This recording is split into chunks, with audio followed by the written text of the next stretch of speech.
Swayam Prabha. Digital India. Educated India.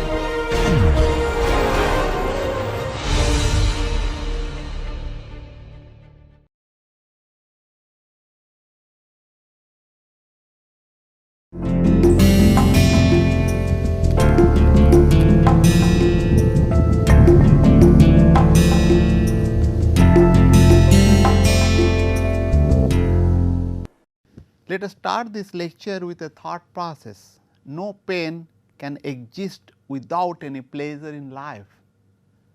As all of us know that darkness cannot exist without light, similarly pain cannot exist without pleasure in life. When we are seeking for pleasure, we will have to also experience pain. Let us now recall what we learnt in the last lecture. We made several assumptions for an ideal rocket engine and derived an expression for thrust. And if you recall, some of the main assumptions are one dimensional, steady, isentropic flow, and we also substituted a combustion with the heat addition. Beside this, we looked at constant thermodynamic properties for analysis.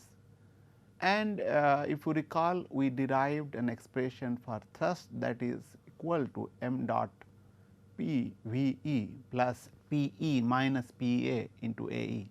If you recall, in the last lecture we derived an expression for thrust which consists of two terms. One is due to the momentum and the other thrust contribution is due to the pressure change.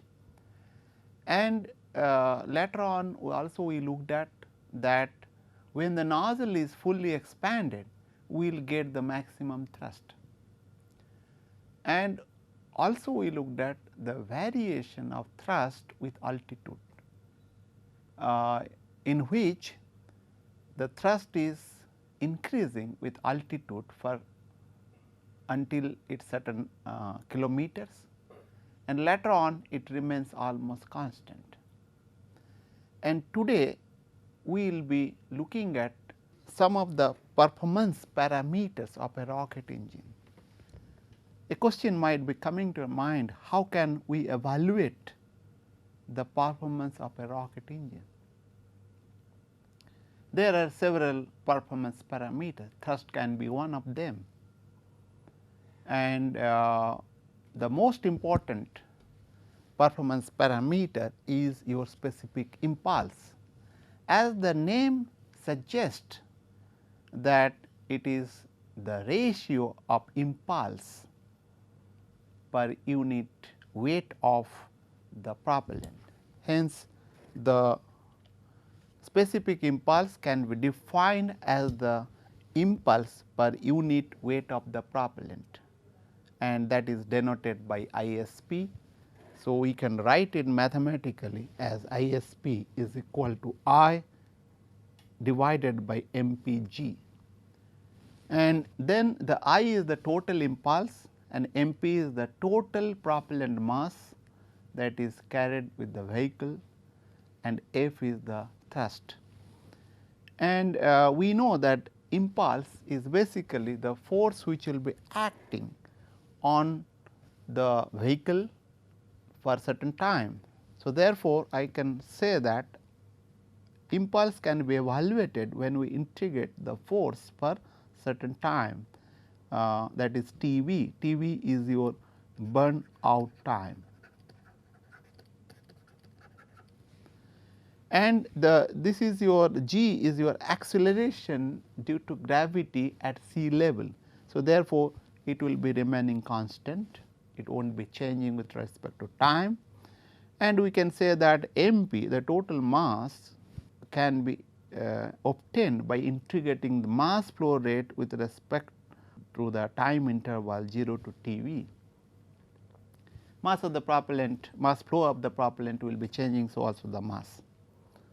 So, therefore, we can get and keep in mind that I is that integrated over f dt, and we can say that if this F, we know that F is equal to mass of propellant V equivalent, and V equivalent we have already defined, and we can substitute this I in equation 4 and then integrate that. We will get basically the value for specific impulse. If we assume that V equivalent remains constant for this duration of T v, then this integral of f dt will be nothing but your m p into V equivalent. And if I will substitute that in I s p, I can get basically m p V equivalent divided by G and m dot p dt integrate over the 0 to T v will be getting m p. So, this will be cancel it out, and I will get I s p is nothing but V equivalent by G. And V equivalent unit, if you look at it, is meter per second, and acceleration due to gravity is meter per second square. Therefore, the unit of I s p in SI will be second. And if I look at little different way, that is F divided by m dot p into G, because V equivalent is nothing but, as I told from here equation, is nothing but F divided by m dot p. V equivalent is nothing but F divided by m dot p G. So, as I told earlier, the unit of the specific impulse is same for all types of units, either MKS, FPS or SI unit. And ISP is basically a performance parameter, which is indicates the what will be the thrust can be produced per unit weight of the propellant.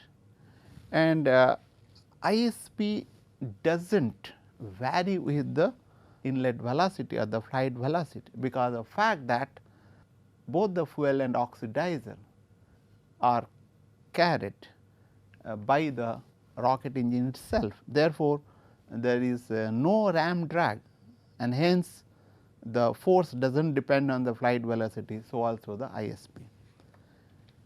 As I told earlier, ISP indicates the performance of a rocket engine, and higher the ISP, better the performance of rocket engine, because of fact that it can have the higher thrust for the same amount of propellant flow rate, as it can be seen in equation 6. So, let us look at what are the typical values of ISP one can expect in various engines. For example, in case of solid propellant rocket engine, the ISP will be in the range of 200 to 300 second, whereas in case of liquid engine, that will be around 300 to 460 seconds, and hybrid engine will be around 300 to 450 seconds. And of course, these are all chemical rocket engines,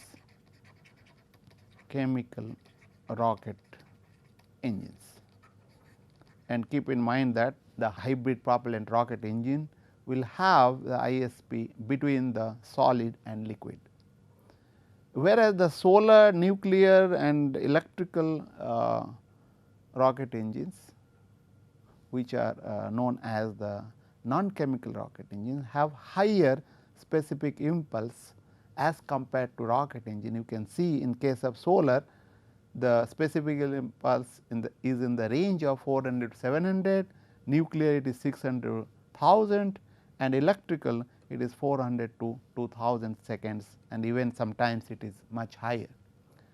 And that is the reason why these non-chemical rocket engines are preferred in space applications, where the thrust requirement is not much, but however, the ISP will be higher, and that is the disadvantage with non-chemical rocket engine having a low thrust level as compared to the solid propellant rocket engine, but however high specific impulse.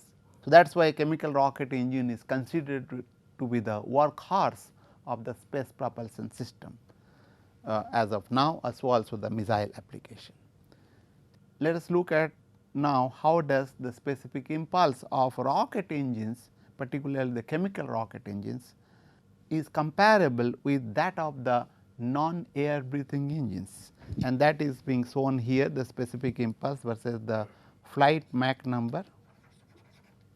You can note from this figure that these are the rocket, although the specific impulse of the chemical rocket engine is in a very small range, something 300 to 460s, which will be remaining constant with the flight Mach number. That is the beauty of these non-air breathing rocket engines or non-air breathing engines.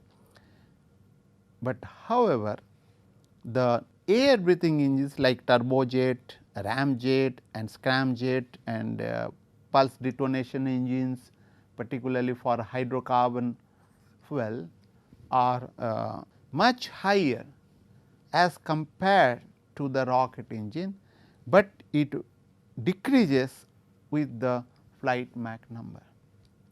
And when you go for a hydrogen fuel, you will be getting much higher specific impulse as compared to the hydrocarbon fuel air breathing engine and also as compared to the rocket engines. So, that you can keep in mind, and because of fact that the air breathing engine does not carry the oxidizer with it, it just takes the oxidizer from the air itself as we breathe. So, let us look at now what are the other ways of defining specific impulse, and we will be also discussing other performance parameters. As I told that specific impulse is a very important parameter, and we can define specific impulse without considering the acceleration due to gravity rather than considering the mass only. By that we can define it is as a specific impulse based on mass denoted by ISPM, that is equal to ratio of the impulse and mass of the propellant. And this you can see that we have already seen I is nothing but MP V equivalent, and this MP can cancel it out. I can get a specific impulse is nothing but V equivalent, and which can be expressed in terms of meter per second in case of SI unit. And this is not a unit, this is having different unit in different system. So, let us now define another one, that is density specific impulse, which is a product of density of propellant and specific impulse of the rocket engine, that is denoted by ISPD is equal to the ISP, that is your specific impulse, and rho p is the density of propellant.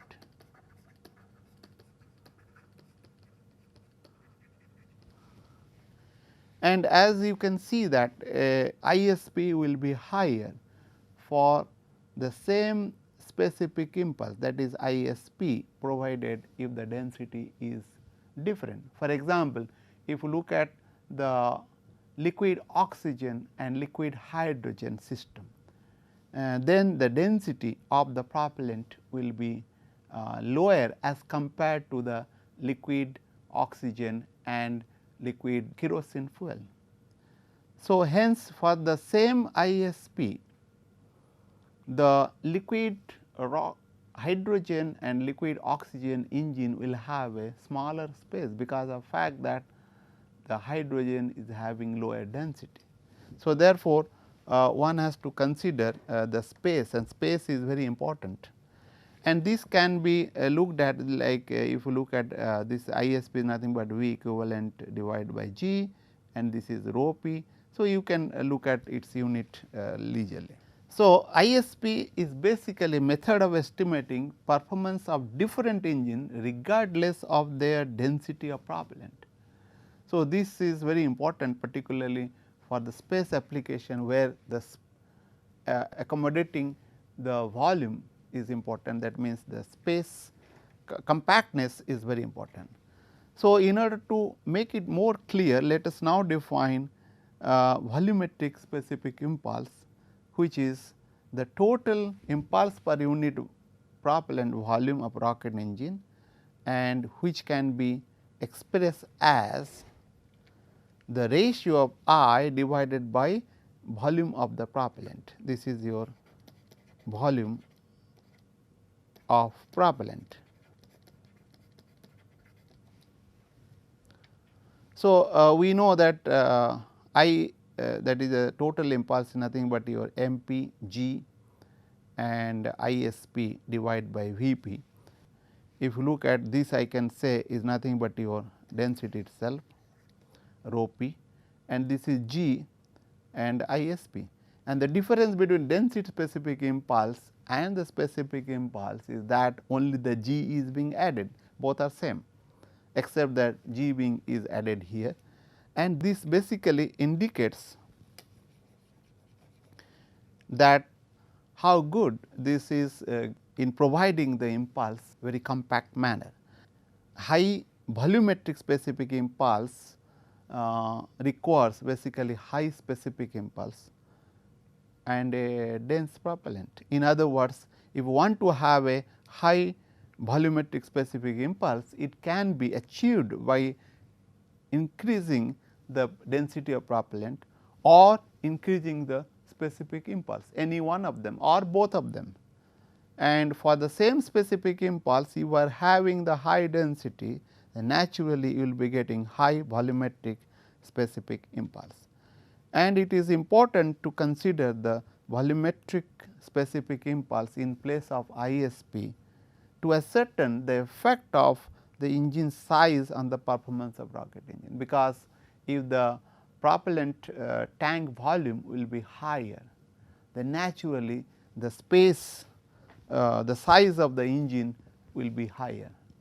So, although the specific impulse may be same for both the engines. So, therefore, it is always important for the designer to reduce the volume of the tank of the rocket engines or the space occupied by the propellant of the rocket engine. That is why the designer prefer the solid propellant rocket engine over the liquid propellant rocket engine, although the liquid propellant rocket engine is having higher specific impulse, because the density of the solid propellant rocket engine much higher as compared to the liquid propellant. So, let us now look at the specific impulse efficiency. Of course, this efficiency you can define for all the kinds of specific impulse what we have discussed till now, but we will be restricting this efficiency to the specific impulse, and it is defined as the ratio of actual specific impulse efficiency to the theoretical impulse efficiency as given by, that is eta ISP is equal to ISP actual divided by ISP theoretical. And generally the value of specific impulse efficiency varies from 0.93 to 0.99. And let us now define a term which is important to characterize the thrust, and thrust we will be using the thrust coefficient as a performance parameter, and thrust coefficient is defined as the ratio of thrust to the product of combustion chamber pressure P c and throat area A t, particularly at the choked condition, and that is given as the C f is equal to F divided by P c A t. And it indicates that if the thrust is produced and it is acting on the throat, and what will be the pressure which will be acting. So, that is the thrust coefficient is very important, and we know that ISP is equal to F divided by m dot P g, and then we can look at this. This is in place of F, I can write down this is C f P c A t divided by m dot P into g. keep in mind that this, we can say that this expression is basically, that is nothing but C m dot, and that is the mass flow coefficient, and we can write down ISP is nothing but C f divided by C m naught g. Therefore, this is known as the mass flow coefficient. From this definition we know mass flow coefficient is basically ratio of mass flow rate divided by the product of the chamber pressure and the throat area at choked condition. So, therefore, C m naught is equal to m dot p divided by P C A T, and it can be determined very easily as we can measure the mass flow rate of the propellant and chamber pressure and throat area experimentally, and at least in the sea level conditions, and then you can find out this, or you can also find out this theoretically by the this chemical equilibrium analysis. So, let us now look at another parameter which is very much used, that is the characteristics velocity, and which is defined as the ratio of equivalent exit velocity and thrust coefficient as given below, that is C star is equal to V equivalent C f, and this C star V equivalent C f we can write down, that is we can write down C f basically by definition f into P C A T, and in place of this thing we can write down m dot p into V equivalent, and then V equivalent basically will be cancel it out, and I will get C star is nothing but your P C A T by m dot p, and that is the thing which is being used, and which is nothing but if you look at 1 over C m dot and which is equal to C f ISP g that we have already seen. So, therefore, characteristics velocity we will be discussing that C star is basically indicates how good the combustion is, whereas the thrust coefficient will be indicating how good the expansion of the gas is occurring in a nozzle.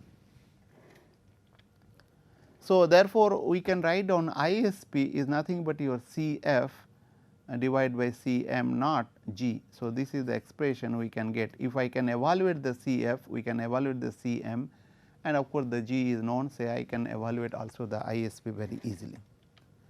So, specific propellant consumptions if you look at, it is basically the ratio of the mass flow rate of propellant per total impulse produced, and it is denoted as SPC. SPC is nothing but a ratio of m dot p into the f, and that is nothing but 1 over ISPM,